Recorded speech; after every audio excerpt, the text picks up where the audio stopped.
Reaksi media Vietnam lihat timnas Indonesia dipimpin ex-pelatih Ajax Amsterdam di SEA Games 2025. Jalan ke Piala Dunia dipersulit, Vietnam marah ke bos AFC asal Bahrain. Media Vietnam prediksi, nasib Ole Romani di Oxford United terancam. Timnas Indonesia U22 di SEA Games 2025 bakal dipimpin Gerald van den Berg, kondisi yang membuat publik Vietnam ketar-ketir.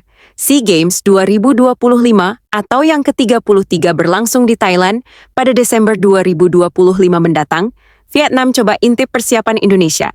Mulai dari keputusan PSSI yang dikabarkan akan meliburkan kompetisi Liga 1 demi timnas Indonesia mendapatkan skuad terbaik.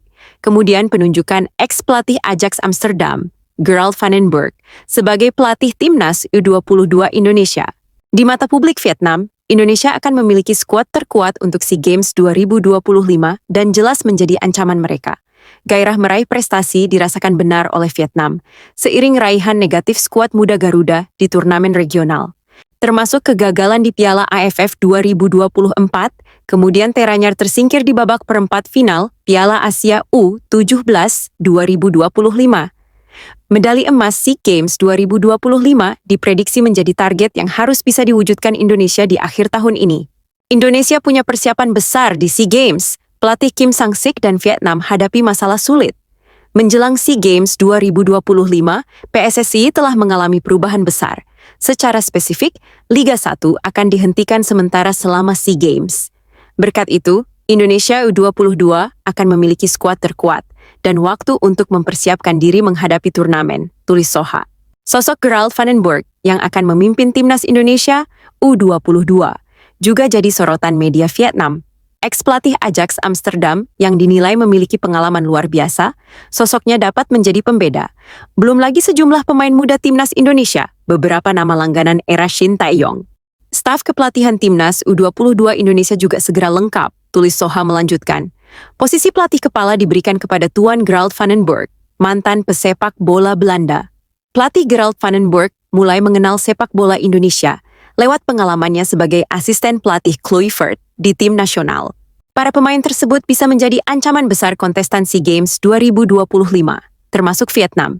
Bahkan dinilai mendatangkan kekhawatiran tersendiri bagi Kim Sang-sik dan pasukannya. Tekanan semakin besar saat Kim Sang-sik dihadapkan kenyataan bahwa kegagalan Vietnam di SEA Games 2022 karena Indonesia. Selain banyaknya pemain didikan dalam negeri, Indonesia juga memiliki banyak pemain naturalisasi berkualitas. Seperti Ivar Jenner, Rafael Struijk, Justin Hubner, tulis Soha lagi. Rencana besar PSSI ini mendatangkan kekhawatiran tak kecil bagi pelatih Kim Sang-sik. Pelatih Korea akan menghadapi tantangan besar dalam perjalanan meraih medali emas SEA Games. 2 tahun lalu di SEA Games 2022, Vietnam tersingkir oleh Indonesia di semifinal.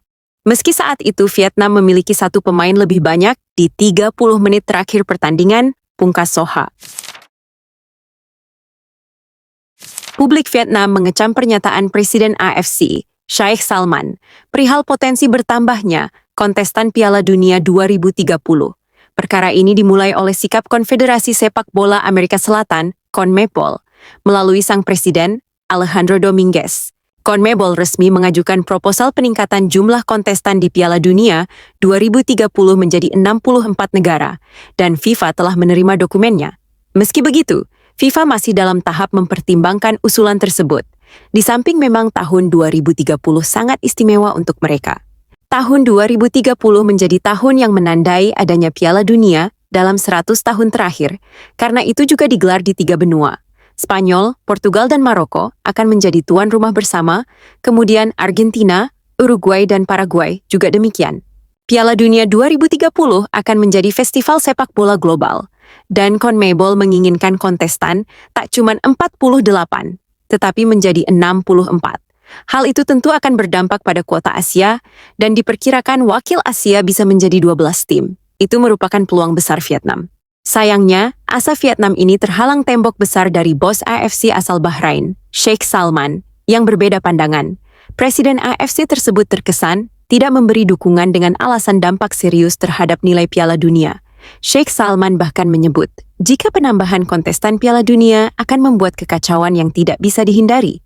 Jika itu terjadi, Pengalaman menonton Piala Dunia akan sangat berkurang, kata Sheikh Salman. Apa yang akan terjadi pada akhirnya? Kekacauan dalam turnamen ini tidak dapat dihindari. Secara pribadi, saya tidak setuju dengan usulan untuk memperluas jumlah peserta Piala Dunia 2030 menjadi 64 tim. Jika semua orang dapat berpartisipasi dalam Piala Dunia, hal ini akan berdampak serius pada nilai merek turnamen tersebut. Publik Vietnam pun marah dengan sikap Presiden AFC dari Bahrain, yang dinilai mempersulit negara mereka tampil di Piala Dunia. Vietnam menyadari peluang besar mereka tampil di Piala Dunia jika usul CONMEBOL diwujudkan FIFA. Akan tetapi, Vietnam juga menyadari tim nasional tidak akan bisa menembus Piala Dunia jika sistem kualifikasi dilakukan seperti biasanya. Bos Konfederasi Sepak Bola Asia membuat pernyataan sensasional yang membuat peluang tim Vietnam di Piala Dunia tampak semakin sempit. Pernyataan Presiden Konfederasi Sepak Bola Asia, AFC, Sheikh Salman membuat rencana baru Piala Dunia sulit dilaksanakan. Jika pilihan itu tak terwujud, persaingan memperebutkan tiket Piala Dunia 2030 bersama tim Vietnam bakal tetap ketat. Seperti yang terjadi di kualifikasi Piala Dunia 2026, Vietnam tersingkir di putaran kedua kualifikasi, tulis Soha. Striker timnas Indonesia Ole Romeni jadi sorotan media Vietnam karena gol bunuh diri saat membela Oxford United di Liga Inggris. Gol bunuh diri yang dicetak Ole Romeni terjadi di pertandingan melawan Queen's Park Rangers pada Kamis 10 April 2025. Ole Romeni mencetak gol bunuh diri di menit ke-42, sekaligus menggandakan keunggulan QPR usai unggul cepat menit ke-7. Oxford United pun sempat memperkecil kedudukan lewat aksi Stanley Mills di menit ke-62, tetapi gagal terhindar dari kekalahan. Yang Min Hyuk kembali membawa QPR menjauh lewat golnya di menit 90+1. Laga pun berakhir dengan skor 1-3. Sementara Ole Romeni ditarik keluar Gary Rowett di menit ke-46 atau awal babak kedua pertandingan. Nasib Ole Romeni jadi sorotan media Vietnam setelah laga tersebut, pasalnya sang pemain langsung diparkir di laga selanjutnya. Tepatnya di laga melawan Sheffield Wednesday pada Sabtu 12 April 2025 sebagai tim tamu. Dan di laga tersebut, Oxford United sukses meraih kemenangan dengan skor tipis 1-0 lewat gol tunggal Sam Long, menit ke-79. Gol bunuh diri bikin bintang naturalisasi timnas Indonesia terancam ditendang klub Liga Inggris, tulis Soha. Alih-alih mencetak gol untuk timnya, Romeni justru mencetak gol bunuh diri pada menit ke-42. Itu adalah gol kedua Oxford United dalam pertandingan itu. Karena kehilangan kepercayaan terhadap bintang naturalisasi Indonesia itu, pelatih Gary Rowett menariknya pada awal babak kedua. Pertandingan itu, Oxford United kalah telak 1-3. Soha menilai bahwa hal itu membuat penggemar sepak bola Indonesia khawatir akan masa depan Ole Romeni. Striker timnas Indonesia diprediksi bisa kehilangan posisinya di skuad utama Oxford United, dan jika hal itu terjadi, maka bisa sangat memengaruhi performa Ole Romeni di timnas Indonesia. Hal ini membuat banyak penggemar Indonesia khawatir Romeni akan kehilangan posisinya di klub divisi utama Inggris. Perlu diketahui, sejak datang ke klub barunya, Romeni sudah memainkan 12 pertandingan, namun hanya mencetak 1 gol. Jika Romeni kehilangan posisinya di klub Inggris itu, maka hal itu bisa sangat mempengaruhi performa dan semangat sang penyerang, sehingga sangat berpengaruh terhadap timnas Indonesia, tulis Soha lagi. Publik tanah air tentu berharap Ole Romeni bisa bangkit dari keadaannya saat ini dan tampil dengan performa terbaik.